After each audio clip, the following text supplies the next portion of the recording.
In March 1945, Sergeant Wolfgang Hirschfeld makes a strange observation. While loading U-234 at Kiel Harbor, the chief radio operator sees two Japanese men on a large crate. With ink, they label packages that sailors then stow inside the ship. Hirschfeld later recalls, the packages are about 25 by 25 centimeters, wrapped in packing paper, sealed, and heavy as lead. The inscription reads U-235. When I ask what the packages contain, the Japanese man named Tomonaga says, cargo from U-235, no longer sailing to Japan. Hirschfeld investigates. U-232 never had any contact with Japan. Have the Japanese lied to him? His suspicion is justified. U-235 doesn't refer to a submarine. It stands for something more dangerous.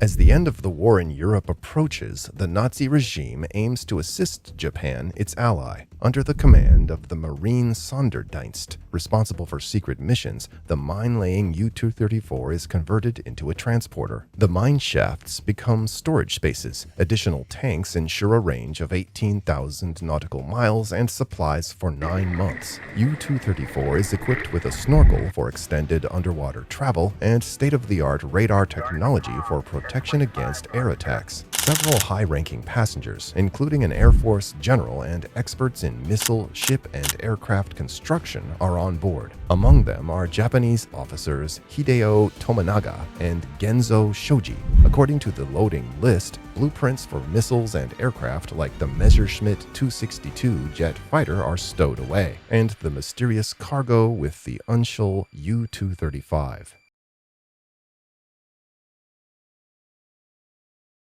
Radio man Wolfgang Hirschfeld secretly kept a forbidden diary during submarine missions. His U-234 notes were confiscated by the Americans after the war. He reconstructed them from memory in 1947 and incorporated them into the book Feindfahrten, das Logbuch eines U-Boot-Funkers, or Enemy Voyages, the logbook of a submarine radioman. Some details remain vague, others cannot be verified. Nevertheless, Hirschfeld's memories are one of the main sources for the activities of the two Japanese men. Shoji is, according to him, a specialist in aircraft construction, and Tomonaga is a submarine engineer. Tomonaga even brings a 300-year-old samurai sword on board. The sword was handed over to the commander, Johann Heinrich Feller, in Kiel during a ceremony in the presence of Ambassador Oshima for the duration of the journey. With this, the Japanese entrusted their lives to him. They have no other weapons.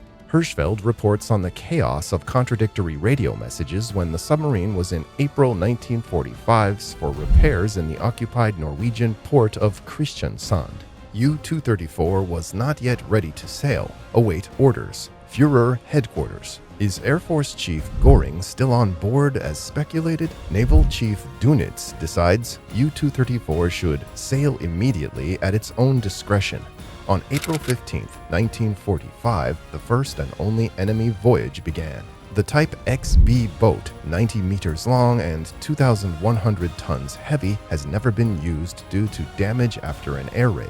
In the initial days, the submarine remained submerged almost constantly. The Allies drop sonar buoys so that their planes can drop depth charges more accurately. However, U-234 remains unnoticed. Only once, while snorkeling, it almost collides with a freighter on a pitch-black night.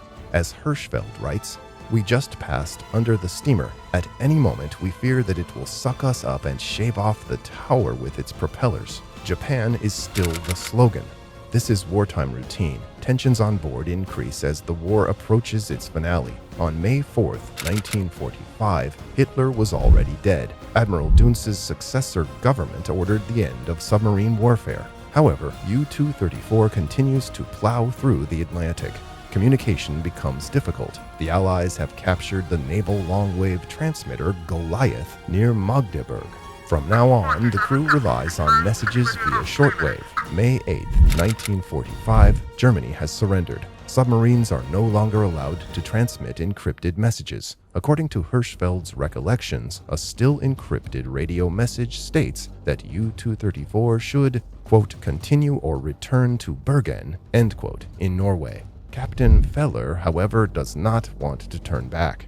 Japan is still the slogan, but then we adopt a slogan for Router which states that Japan has severed relations with Germany. Thus, our journey has actually become pointless. Dönitz urgently orders the submarines to surrender. Through the radio, the men soon hear orders that they find humiliating. Flak ammunition should be thrown overboard, torpedoes made unusable. A black flag on the periscope is the signal for surrender, as if the sailors were pirates. Feller hesitates. Are the messages an Allied ruse? Are they going to finish us off?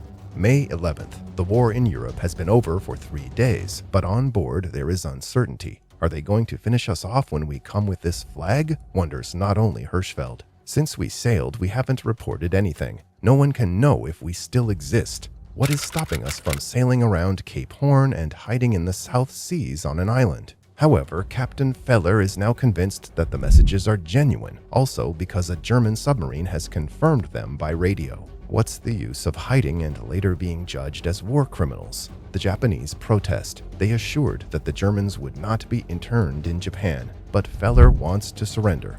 On May 13, 1945, Hirschfeld called the station in Halifax, Canada. The answer in German, quote, U-234, give location, end quote. The crew dyes a bedsheet black and attaches it to the periscope, but keeps flak and torpedoes ready for combat. They are ready to fight if it is a trap. Death struggle in the bunk. Meanwhile, Captain Feller is informed that the 2 Japanese men are lying in their bunk, unconscious and wheezing. Earlier, they had bid farewell without anyone interpreting it correctly. According to Hirschfeld, Tominaga had given away his Swiss watches. Apparently, they had taken an overdose of the sedative luminol and couldn't be awakened even by, quote, strong shaking, end quote, as reported by radioman Hirschfeld. In a sea bag, a farewell letter, quote, let us die peacefully, bury our bodies at sea, end quote. The Japanese also requested that their luggage with secret documents be sunk in the sea. At the same time, there is a nerve-wracking battle over surrender. U-234 is in the Atlantic exactly between the zones of the Allies. Captain Feller does not want to fall into the hands of the Canadians and Brits, so he sets course for U.S. waters. Halifax sends an aircraft and demands a course correction. Hirschfeld must report a false position to buy time. The U.S. destroyer Sutton intercepts the radio traffic and contacts U-234. Only now, according to Hirschfeld, are the Japanese buried. Quote, now everything happens very quickly. The bodies are tied in hammocks equipped with ground weights on deck. Then the order comes. Both engines stop. 10 minutes of silence on the bridge and in the boat. The samurai sword is given to Tominaga. End quote. The trace of German uranium. A little later, the war is also over for U-234. On May 19th, the Sutton entered the Portsmouth naval base with the captured U-boat. Hirschfeld and some officers are initially interned in prison, then they are supposed to explain technical details to the Americans on board the submarine. Hirschfeld allegedly only realizes the meaning of the inscription U-235 on the packages when the Americans walk through the boat with Geiger counters. On August 6, 1945, the USA dropped the atomic bomb Little Boy on Hiroshima, and 3 days later, the second one, Fat Man, on Nagasaki. Until today, the question remains whether a small part of the enriched uranium of these bombs comes from U-234. Did the Germans unintentionally accelerate the drop? Most experts consider this possible, but very unlikely today. However, the German uranium oxide reached a U.S. nuclear research facility, which possibly produced fissile uranium-235 from it. Yet, confirming whether this material was directly utilized in the top-secret nuclear weapons program remains unverifiable. It would have been temporarily tight, but not impossible. 2 years later, they sank U-234 during a military exercise off the coast of Massachusetts. If you want to know more about the mastermind who created the atomic bomb, check out our video about J.R. Oppenheimer.